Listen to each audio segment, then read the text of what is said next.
رسالة لأخوي وحبيبي بطل الكيرم طارق العلي.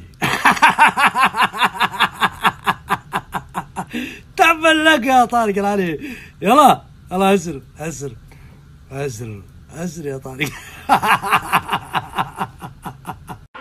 هذا حالنا قاعدين ننطر جول، حتى مرهوم مو راضي ياكل.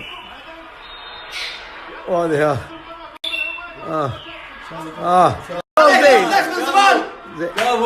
ابو عليك. مبروك ابراهيم، الله يبارك فيك. من شباب شوف يا فايز، طيبة. فزنا عليهم. تو عنده فايز المالكي. لا بس حد احنا هم مستوى حلو، انتم شبابكم صراحه يبشرون بخير حبيبي، تستاهلون اهل السعوديه. واحنا اذا فازت السعوديه كانها فازت الكويت. حبيبي اليوم فرحتنا كبيره. اي والله اليوم رفع الايقاف على لعب منتخبنا، علمنا رفرف ورفرف يوم لا اله الا الله محمد رسول الله، علم السعوديه. بس هذه البدايه. طيب. لا للتعصب، ما في تعصب بس خلاص. ولا كان زلطتك. مبروكين. نقول مبروك للمنتخب السعودي، يستاهلون، لعبوا فازوا، وهذه الكرة فرص.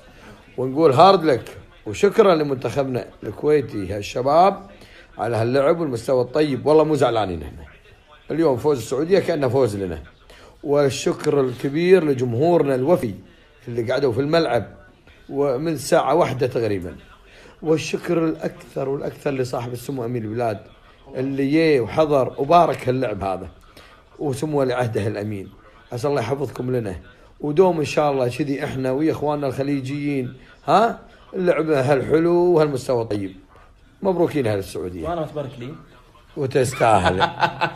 تستاهل كافي هالقعدة الحلوة. الله يرضى عليك. ولمتنا عقب اللعب وضحك وناسة. ولا كأنه في شيء. حنا أهل فايز المالكي، مبروك على الفوز.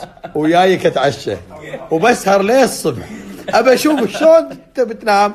اتمنى ان شاء الله مباراة حلوة موفقة بين اخوين، فريق منتخب الاماراتي الشقيق وفريق منتخب العمان الشقيق، وان شاء الله نشوف حماس ومستوى طيب من الفريقين.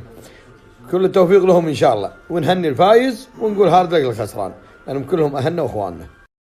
بالنسبة اللي قول علينا ولدنا اللي جاب الجول الثاني لاخواننا المنتخب السعودي، ونقول له ما عليه، شد الحيل، بيض الله وجهك على اللعب. هذه الكرة فرص، وترى ما حد زعلان منك، تراك ولدنا يا الهاجري، وان شاء الله نشوفكم مباراة احسن واحسن الجايات ان شاء الله.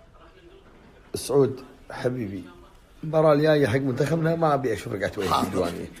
روح جيب اغراض حق اهلك والجمعية، سوي اي شيء ابوي، طيح مريض، روح الحوادث، اي شيء سوي. يعني زي كذي يا شماتة ابله صاصة فيا. صدق شماتة يا حسين.